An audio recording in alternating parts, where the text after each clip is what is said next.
Hi. So, have you wondered why the world has keeps on breaking into wars these days? Because this is something that I was also grappling with for a long time. And an easy answer was that, after COVID-19, Russia, Ukraine happened, and then so many other wars have happened, the seven wars that Donald Trump has sorted out. And there's also Israel Palestine that has exacerbated so much, but so many more, Georgia, Armenia, so many other places. So, Azerbaijan. So the question was, why are these wars breaking out after COVID? It was obvious that there was a lot of expenditure, काफी खर्चा हुआ है Covid के समय, दुनिया की सरकारों का, और एक झटका भी लगा है सारी सरकारों को कि अब नहीं तो कब, जिसको अब जो जमीन लेनी है ले लो, जिसके जितने भी हेल्थ केयर पे इतना खर्चा हुआ, वैक्सीन पे इतना खर्चा हुआ, इतने लोग मर गए, उसका एक ट्रॉमा है। तो ये एक नेचुरल टेंडेंसी है कि अन और पूरा अनएक्नॉलेज गया है। हमने कोविड के बाद कोई रेस्ट तो लिया नहीं है, हमने कोई एक मेमोरियल भी नहीं बनाया पूरी दुनिया में कि कोविड में कितने लोग मर गए। वहाँ जाके एक कैथारसिस हो कि इंसान अपनी फीलिंग्स को निकाले, कुछ कुछ टाइम ले ग्रीव करने का, ये सब कुछ नहीं किया। दुनिया बस आगे बढ़ गई, आजकल कोई बात भी नहीं करता है कोविड की। पर उसका असर नहीं, बात नहीं करने से उसका असर खत्म हो जाएगा ऐसा नहीं है, तो उसका असर रह गया है। और ये कहीं नहीं दिखता है, सबसे अच्छे तरीके से दिखता है यूएन की एसडीजी रिपोर्ट, जो यूएन हर साल निकालता है। अपनी सस्टेनेबल डेवलपमेंट गोल्स है यूएन के 17, जो 2015 में सेट हुए थे 2030 के लिए। तो उसकी उसकी एक हर साल वो एनालिसिस करता है कि क्या प्रोग्रेस रहा है। तो 2025 की रिपोर्ट आई है, और उसमें जो चीज़ें पता चली हैं वो काफ़ी स्टार्क हैं, और काफ़ी पॉइंटेडली बता रही हैं कि क्यों दुनिया इन वॉर्स में ब्रेक आउट करते जा रही है। तो मैंने सोचा कि कुछ चीज़ें मैं आपके साथ भी शेयर करूँ। सबसे ऊपर ऊपर ऊपर से बताऊँ तो 35% ही ऐसे गोल्स हैं जिस पे हम ट्रैक पे हैं कि हम शायद अचीव कर जाएंगे 2030 तक। ऑलमोस्ट 50% ऐसे हैं जिन जिन जिनमें प्रोग्रेस बहुत मॉडरेटली है। पर इससे भी अगर कोई डराने वाली बात है, वो ये है कि 18% एसडीजीज पे हम पीछे की तरफ जा रहे हैं। Instead of progressing, we are declining in these on these SDGs. So what are these SDGs and how we are declining, we will discuss in this video. But let's start with the wins. Uh, Social security is up by 10% from a decade ago. Women now hold 27% of parliamentary seats. This was, I think, just 22% 10 years ago. Internet activity, ये एक बहुत interesting gain हुआ है जो हमारा increase हुआ है, which is now 70% in the world. That इस एक गेन के बेसिस पे हम आगे बहुत चीज़ें डेवलप कर सकते हैं। HIV इन्फेक्शंस जो हैं वो 40% कम हो गए हैं। 92% of the world has now access to electricity. But on the other side, 800 million people remain trapped in extreme poverty, and 2024 was the warmest year in record. हमने 1.5 डिग्री, जो हमारा पेरिस एग्रीमेंट का एक टारगेट था, वो हमने 2024 में breach कर लिया। और इसके साथ एक और बहुत चिंताजनक बात यह है कि जो हमारा डेट सर्विसिंग कॉस्ट है लो एंड मिडिल इनकम कंट्रीज का, वो 1.4 ट्रिलियन यूएसडी पहुंच चुका है। इसमें एक बहुत इम्पॉर्टेंट रोल ये भी रहा है कि यूएसएआईडी एक बहुत इम्पॉर्टेंट बॉडी थी इन इन इन इन डेवलपमेंटल प्रोजेक्ट्स के लिए। उसका एब्रप्टली बंद होना भी एक बहुत बड़ा प्रॉब्लम है, और financing gap in development projects का अब $4 ट्रिलियन के करीब पहुंच चुका है, ये इस रिपोर्ट ने बोला। अब हम एक एक करके, जो शुरू से 5 एसडीजीज है, उन पांचों को मेरे ख्याल से वो आपको एक तरह से समरी दे देंगी। बाकी 12 एसडीजीज को भी आपको देखना है तो आप रिपोर्ट देख सकते हैं। लेकिन ये 5 एसडीजीज बहुत क्रिटिकल हैं: पॉवर्टी, हंगर, जेंडर, एजुकेशन। तो इन एसडीजी से हेल्थ, इन एसडीजी से हमें एक एक आइडिया लग जाएगा कि दुनिया में आखिर चल क्या रहा है। तो अगर हम पॉवर्टी में देखें, तो 1 in 10 people live in extreme poverty still, with 8.9%। ये 2030 तक भी ये नंबर कोई बहुत अच्छा नहीं हो जाएगा, 8.9% एक्सट्रीम पॉवर्टी में रह रहे होंगे। Currently 3.8 billion people are outside any kind of social protection at all. But the worst part is that in 2025, 808 million people are living in extreme poverty, a number which was 677 million before this. So 677 से 808 million people are now living in poverty.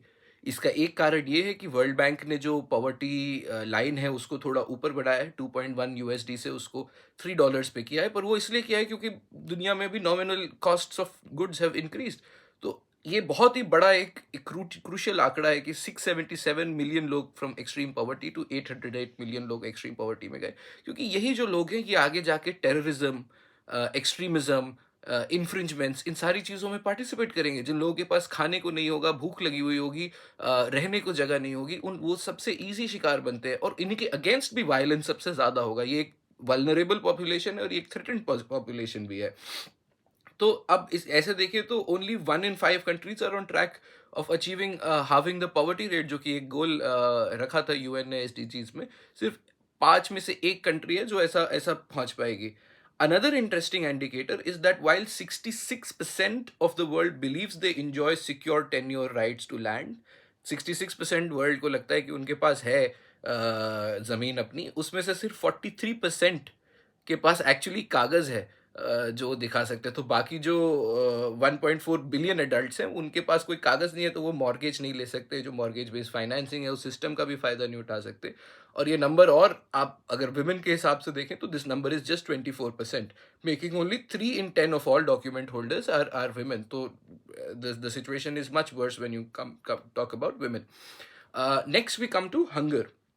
Again, 8.2% of the world faces hunger and 28% are moderately to severely food insecure. So almost 1 in 10 people face severe hunger in this world.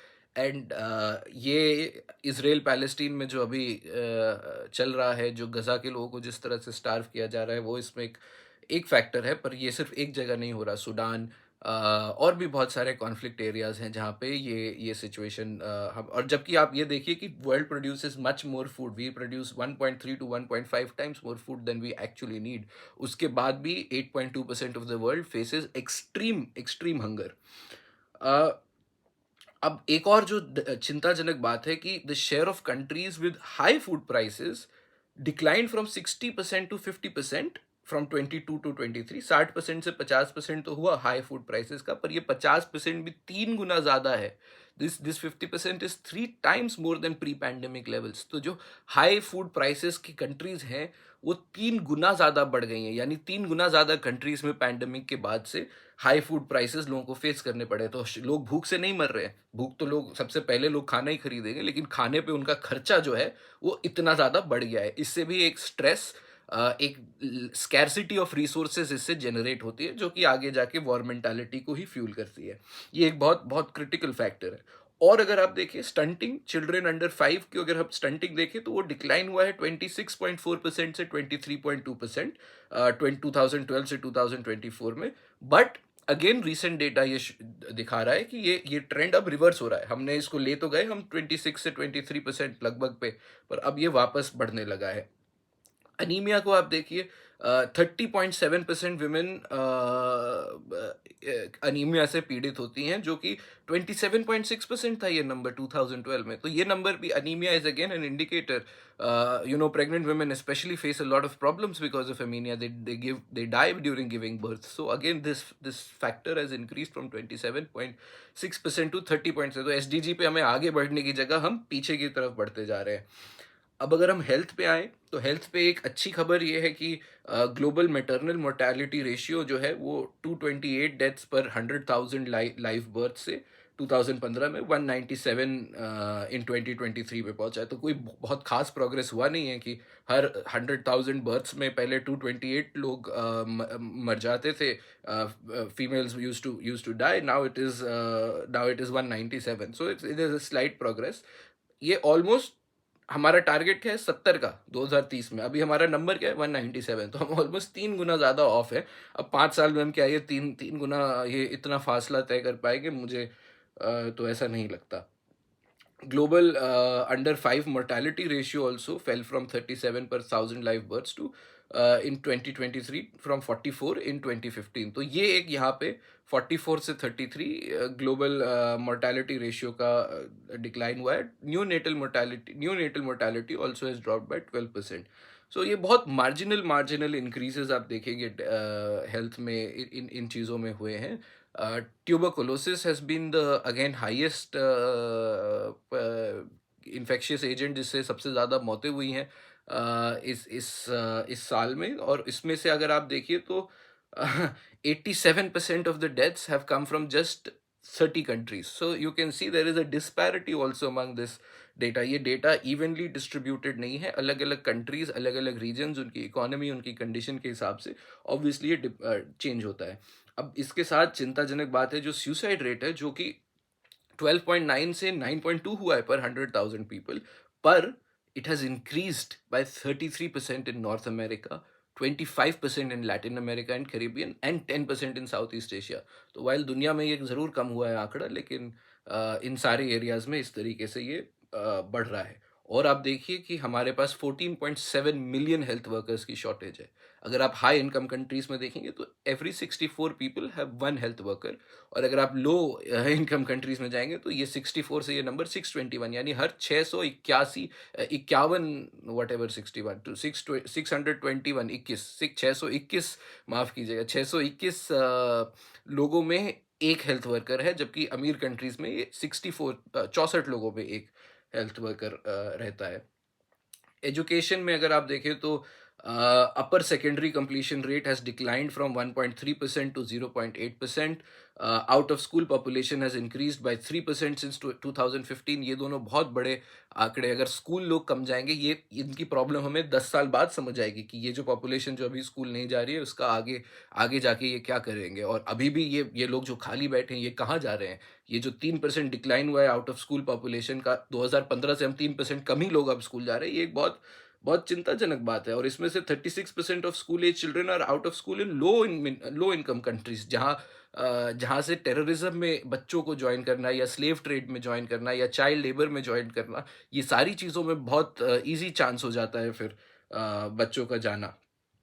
Gender में अगर आप देखेंगे तो 38 countries have only 29% of the world has established 18 as a minimum age for getting married. ये एक बहुत sad बात है. और अगर आप और आगे जाएंगे तो सिर्फ 2.4% इंक्रीज हुआ है. 30% अब मैनेजेरियल पोजीशन में विमेन इक्विटी आपने गेन करी है.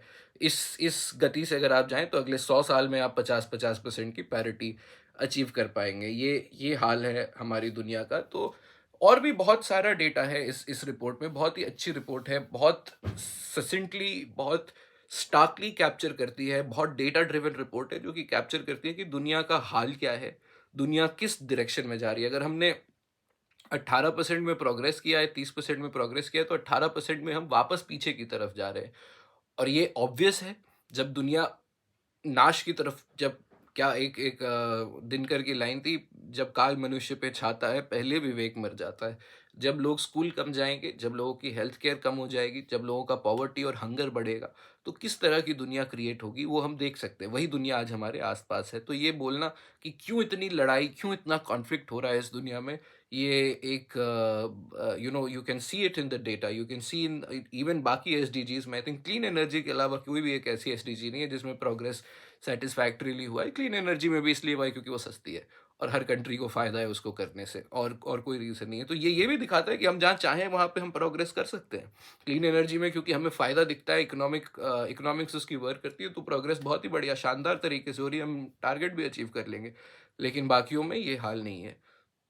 सो आई थॉट मैं एक बार ये वीडियो भी बनाऊं एंड थोड़ा सा इस पे भी हम डिस्कस करें कि क्यों इस दुनिया का हाल बेहाल हो रखा है, और कहाँ कहाँ दिक्कतें चल रही हैं. ये दिक्कतें अगर हम आइडेंटिफाई कर ले तो उसके बाद इनका समाधान निकालना भी ईजी होता है. Are I should be on the price which is not there currently. I hope some policymakers are able to see it. It reaches the right people. If you like the video, please like, share, subscribe, and all of that. Thank you.